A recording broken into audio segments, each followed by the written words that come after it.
जय शिवराय मित्रांनो. मित्रांनो, शक्तीपीठ महामार्ग 13 जिल्ह्यातील 40 तालुक्यामधून जाणारा हा 856 किलोमीटरचा महामार्ग, या महामार्गाच्या नवीन अलाइनमेंटला मंजुरी देण्यात आली. याच्या संदर्भातील एक जी आर निर्गमित करण्यात आला आणि आता याच्या अंतर्गत कोणत्या गावामधून हा रोड जाणार हा एक प्रश्न या ठिकाणी निर्माण झालेला होता. कारण बऱ्याच साऱ्या जिल्ह्यामध्ये याची अलाइनमेंट बदलण्यात आलेली होती. आणि मित्रांनो, यापूर्वी सुद्धा वेळोवेळी हा महामार्ग कोणत्या जिल्ह्यातून जाणार, कोणत्या गावातून जाणार याच्याबद्दल वेळोवेळी विचारणा केली जात होती. तर आज पूर्ण दिंग्रज पासून बांद्यापर्यंत कोणत्या गावामधून हा महामार्ग जाऊ शकतो, त्याच्या जवळची गावं कोणती असतील, याचा प्रवास कसा असणार आहे, हे सविस्तरपणे जाणून घेण्याचा प्रयत्न करणार आहोत. मित्रांनो, याच्या संदर्भातील सर्वे नंबरची यादी अधिकृतपणे शासनाच्या माध्यमातून प्रकाशित केली जाईल. याचा रोड मॅप प्रकाशित केला जाईल. परंतु आपल्याकडे उपलब्ध असलेल्या माहितीनुसार हा रोड नेमका कोणत्या गावातून जाऊ शकतो, याचा कसा प्रवास असू शकतो, काय अलाइनमेंट चेंज झालेली आहे, सोलापूरमधून हा कसा वळणार आहे, साताऱ्यामध्ये कुठे कुठे जाणार आहे, हेच आपण थोडक्यामध्ये समजून घेण्याचा प्रयत्न करणार आहोत. मित्रांनो, हा रोड जो आहे हा वर्धाच्या बाजूनं म्हणजे दिंग्रज मधून निघणार आहे आणि आता तो बांद्यापर्यंत जाणार आहे. पहिला जो 802 किलोमीटरचा रोड होता हा आता 856 किलोमीटरचा झालेला आहे. आता याच्यामध्ये दिंग्रज मधून हा रोड निघाल्यानंतर गणेशपूरच्या पुढे आल्यानंतर दिंग्रज मधून हा रोड निघणार आहे. याच्यानंतर तिगावच्या उजव्या बाजूनं रोटा धोत्रा, याच्या डाव्या बाजूनं चिकणी पाडेगाव, याच्यानंतर पुढे देवळी बायपास, देवळी बायपास पासून पुढे इसापूरच्या उजव्या बाजूनं इकपाला, वाटेखेडा, खर्डा, याच्यानंतर शिरपूरच्या उजव्या बाजूनं महितापूर, सोनेगाव, मांजरवागड, त्याच्यानंतर पुढं कामठावाडा आणि असं करत करत तो कळमच्या दक्षिणेकडून याला बायपास असणार आहे. त्याच्यानंतर पुढे असाच कानोली, शिवनी, जोडमोहा, याच्यानंतर वडनेर, याच्या डाव्या बाजूला असणारे रथचंदना, या उजव्या बाजूला परत असणारे वडगाव, येवती आणि मुरझडीच्या मधून हा पुढे वरझडीकडे जाणार आहे. त्याच्यानंतर पुढे खेरगावच्या बाजूनं अकोला बाजारकडे जाणार आहे. याच्यानंतर पुढे बारड तांडा आणि कुराडच्या मधून हा रोड पुढे जाणार आहे. बोरगाव कुराच्या दोन्हीच्या मधून हा रोड जाणार आहे. म्हणजे एकंदरीत यवतमाळच्या दिंग्रस आणि घाटंजीच्या मधून हा रोड आहे. बोरगाव आणि कुरा पासून पुढं दर्डेवाडी पासून धानोडा, याच्यानंतर खाली हिवराच्या पुढं खडका, सवाना आणि महागाव याच्या मधून हा रोड जाणार आहे. इथून पुढे गेल्यानंतर लागणारे तीर्थक्षेत्र माहूरगडच्या डाव्या बाजूला हा रोड पुढे जाणार आहे धानोडा. इथून पुढं राऊतवाडीच्या आणि हिवऱ्याच्या मधून हा पुढे जाणार आहे खडका, कुरवाडीच्या मधून आंबोडा, कौरवाडी आणि या ठिकाणी कालगाव, महागाव अशी गाव आहेत. याच्या सवानाच्या आणि याच्यामध्ये हा रोड पुढे जाणार आहे. पुढे उटी, मुडाना, नेहरूनगर, साधूनगर, कोठारी आणि राजुराच्या मधून पुढे बेलदरी, नंदगव्हाण या गावांच्या बाजूनं चिल्ली, आमनापूर या दोन्हीच्या मधून हा रोड पुढे जाणार आहे. आता उमरखेडच्या उत्तरेकडील बाजूनं हा रोड पुढे जाणार आहे. नागेशवाडी, दहागाव, बेलखेड, रंगोली, करोडी अशी जी काही गाव आहेत या गावाच्या आसपासून हा रोड जाणार आहे आणि पुढे जाणार आहे तो एकम मध्ये. आता इथं एकम मध्ये गेल्यानंतर पुढे उंबेगाव आणि धानोरा आहे. आता धानोरा तामसाच्या वरच्या बाजूनं एक असा मोठा टर्न मारणार आहे, कारण या ठिकाणी वनक्षेत्र आहे. आता या वनक्षेत्रामुळं हा धानोरा तामसापासून उत्तरेकडे वळणार आहे, अर्थात आपल्या हिंगोलीकडे वळणार आहे.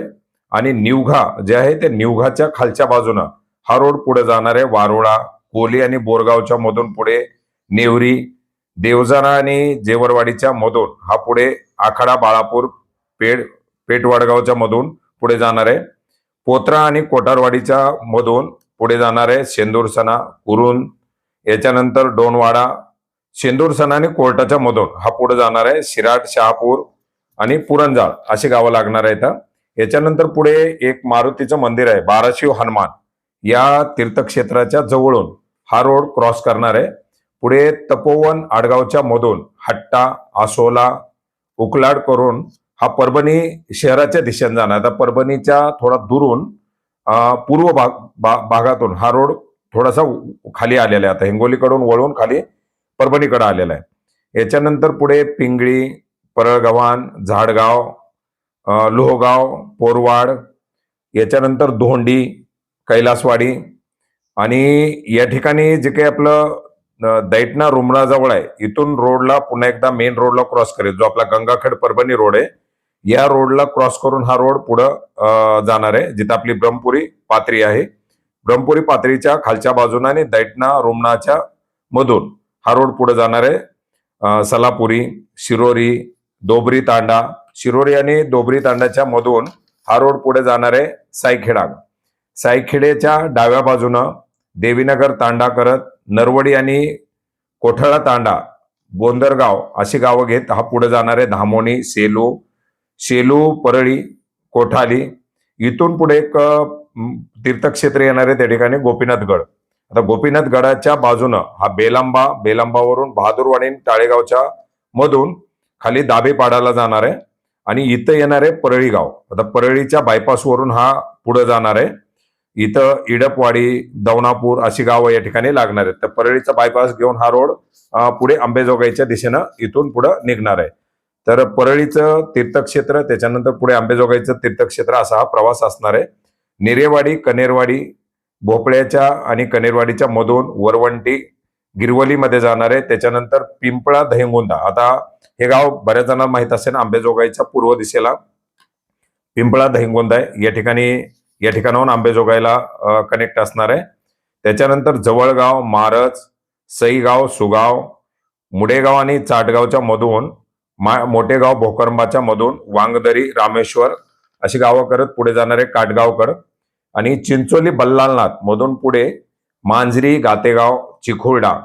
आता याच्यामध्ये रामेगाव आणि मुरुड अकोला जो आहे, या दोन्ही गावांच्या मधून एक महाविहार लातूर म्हणून जे ठिकाण आहे, एक बुद्ध वास्तू, त्या ठिकाणाहून हा पुढे चाटा, एकुर्णा, भोपाला, कवटाकेज, याच्यानंतर ओटा, अंदोराच्या मधून वडजी, बहादाच्या मधून हा पुढे नितळी, वडजी आणि बाद्याच्या जवळून जाणारे हा, आणि नितळी, जायफळ, गुगी आणि मेढा हे जे काही धाराशिव जवळचे गाव आहेत, या गावामधून लसोना अशी गावं करत समुद्रवाणीच्या जवळून पुढे कामेगाव आणि बोरगाव ताजेच्या मधून हा रोड पुढे जाणार आहे महालिंगीकडं.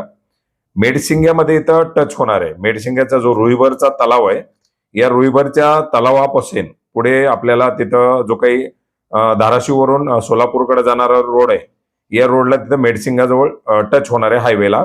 याच्यानंतर गावसून, वरवंटी, पोहनेर, बेगाडा, सुरडी, गौडगाव, नरेगाव, रुई, मालेगाव, मुंगशी, रातंजन. आता या ठिकाणी पण परत पुन्हा एकदा आपला जो बार्शीवरून जाणारा सोलापूर रोड आहे, वैराग्याच्या पूर्वेला जिथं मुक्ताई वॉटर पार्कचं एक ठिकाण आहे, त्या मुक्ताई वॉटर पार्कच्या आसपास एक कॉलेज आहे. त्या कॉलेजच्या जवळून पुढे ढोराळे, सावळी, धानोरे, मानेगाव, चव्हाणवाडी आणि वाकावच्या मधून, वाकावपासून हा रोड पहिला दिशा बदलणार होते, आता हा पूर्णपणे अलाइनमेंट बदललेली आहे. खैरेवाडी, विठ्ठलवाडी, उपळाईकडं, ही उपळाई आपण पाहू शकता, उपळाई खुर्द आणि उपळाई बुद्रुक. त्याच्यानंतर रोपडे खुर्द आणि वडाची वाडी याच्या मधून, सोलंकरवाडी आणि बावीच्या मधून, मोडणीम आणि आरणच्या मध्ये. आता हा जो आपला परत पुणे सोलापूर हायवे आलेला आहे, याला एक हॉटेल जगदंबाच्या आसपासचा जो एरिया आहे, या हॉटेल जगदंबाच्या आसपास आरणमध्ये हा रोड या ठिकाणी क्रॉस करणारे आपल्या पुणे सोलापूर रोडला. इथं जवळजवळ या रोडचा 512 किलोमीटरचा प्रवास पूर्ण होणार. म्हणजे इथून पुणे सोलापूर रोडवरून जर कोणी परत वर्ध्याला निघालं तर इथून 512 किलोमीटर दिंग्रज असणार आहे. तुळशी, करकमच्या मधून व्यवहारे वस्ती जी आहे, या व्यवहारे वस्तीवरून पुढे नेमातवाडीमध्ये जाणार आहे. नेमातवाडीवरून बाडलकोट, पेटे, त्याच्यानंतर नंडोरे, नेवरे आणि जांभूडच्या मधून. आता या ठिकाणी नंडोरे आणि नेवरे आपण पाहिलं तर भीमा नदीच्या त्या बाजूला आहे, आणि जांभूड नावाचं जे गाव आहे, इथं भीमा नदीवरती पूल असणार आहे जांभूडमध्ये. जांभूड मधून पूल क्रॉस केल्यानंतर, नदी क्रॉस केल्यानंतर पुढे विठ्ठलवाडी, मलखांबी, उघडेवाडी, वेळापूरच्या उजव्या बाजूनं पुढे जाणार आहे. मधलीवाडी, निमगाव या ठिकाणी एक साखर कारखाना आहे. आता इथं पुढे पूर्ण आपला पठारी प्रदेश आहे, म्हणजे माळरान आहे. तर या मल्हार साखर कारखान्यापासून वर पुन्हा मगरवाडी, गारवड, जलबावी, हवालदारवाडी, खडकी, याच्यानंतर मसवडला बायपास मारून मसवडच्या पण उजव्या बाजूनं पुढे वाकी, दिडगाववाडी असा हा प्रवास असणार आहे. डाकणी, कुकुडवाड, दिवारवाडी, हिवारवाडी, विखाळे, भिकावाडी, असं करत हा मायनीच्या जवळ जाणार आहे. मसवड प्रमाणेच मायनीला सुद्धा हा बायपास मारून पुढे माहुली आणि वालघडच्या मधून नागेवाडी, धानवड, नेवारी आणि धानवडच्या मधून विट्याकडे जाणार आहे. आता विटेच्या डावीकडून विटाला बायपास मारून डावीकडून हा रोड पुढे आंबेगाव, शेकळबाव, धावलेश्वर, इथं जे काय आहे ते एक अभयारण्य लागणार आहे. आपलं सागरेश्वर अभयारण्यामुळे थोडेसे अलाइनमेंट याची बदलणार आहे. सागरेश्वर अभयारण्यापासून हा कालंबी, भालवणी, शिरगाव, देवराष्ट्रे, कुंडल अशा प्रकारे खाली येणार आहे. घोगाव आणि दुधोडीच्या मधून सतापेवाडी, मसुचीवाडी, नवेखेडमध्ये येणार आहे. त्याच्यानंतर तुळजापूर, त्यानंतर कामेरी, येडेपिपाणी, येलूर, कुंडलवाडी, जुनं पारगाव, चावरे, नवं पारगाव, जुनं पारगाव, नवं पारगाव या ठिकाणी लागणार आहे. त्यानंतर झकाळे, नितवडे, केरले, कोरपडे आणि सुपिरीच्या मधून कुडित्रे, बीड, ज्या ठिकाणी बहिरेश्वर आणि बीड आहे याच्यामधून हा रोड पुढे येणार आहे.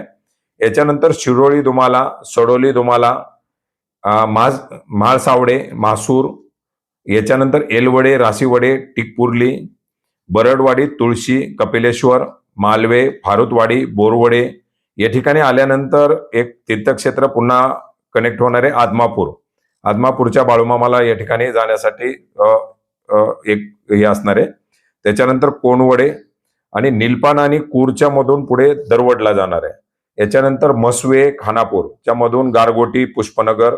आता या ठिकाणी नदीच्या बाजूने हा रोड असणार आहे. सोनारवाडी, सेनगाव, करडवाडी, शेलोली, वेटगळ, सोनोर्ली, याच्यानंतर मेघोली, वेळवट्टी आणि आजरा. आता आजऱ्याच्या लेफ्ट साईडनं आजऱ्याला सुद्धा बायपास मारून हा पुढे पोळगावकडून लाटगाव, साटेवाडी अशा प्रकारे पुढे जाणार आहे कनूरकडे. कनूर, बोगोलीवाडी, पिलानी, मसुरे, इसापूरच्या आणि मसुरेच्या मधून हा रोड जाणार आहे कुंभावडेकडं, कुंभावडे, केगड. आता या ठिकाणी काय आहे ना की एक मोठा युटर्न म्हणू शकत नाही याला, पूर्ण नागमोडी वळणा टाईप एक मोठं वळण, कारण हा पूर्ण घाट एरिया आहे. याच्यातून चौकुलकडे जाणार आहे आणि चौकुलकडून वरून पुन्हा उंडेली, फणसवडे, फुकेरी किंवा त्या भागातून काही जिथून घाटाचा रस्ता आता फायनल होईल त्यातून झोलांबे, पडवे, देगवे करून बांद्याकडे जाणार आहे. आणि इथं 856 किलोमीटर या रस्त्याचा प्रवास पूर्ण होणार आहे. असा एकूण 802च्या ऐवजी आता 856 किलोमीटरचा प्रवास या शक्तीपीठ महामार्गाचा असणार आहे. आता याच्यामध्ये अलाइनमेंट चेंज होतील किंवा काही अलाइनमेंट दुसरे सुद्धा असू शकतात ज्याची अधिकृत माहिती येईल. परंतु जी काही आपल्याकडे उपलब्ध माहिती त्या माहितीनुसार हा रोड अशा प्रकारे असू शकतो. या 856 किलोमीटर मध्ये बरीच सारी तीर्थक्षेत्र जोडली जाणार. जसं ज्योतिर्लिंगामध्ये आपण जर पाहिलं तर औंढा नागनाथ असेल, परळी वैजनाथ असेल, याचबरोबर महादेवाचं आणखीन एक ठिकाण जर आपण पाहिलं तर शिखर शिंगणापूर असणार आहे, पंढरपूरच्याही जवळ जाणार आहे, नीरा नरसिंगपूरच्याही जवळून जाणार आहे, ती ठिकाणं देखील जोडली जाणार आहेत. याचबरोबर आपण जर पाहिलं तर आंबेजोगाई असणार आहे, माहूरगड असणार आहे. याचबरोबर कोल्हापूरला सुद्धा जवळून कनेक्टिव्हिटी आहे, पन्हाळा असेल.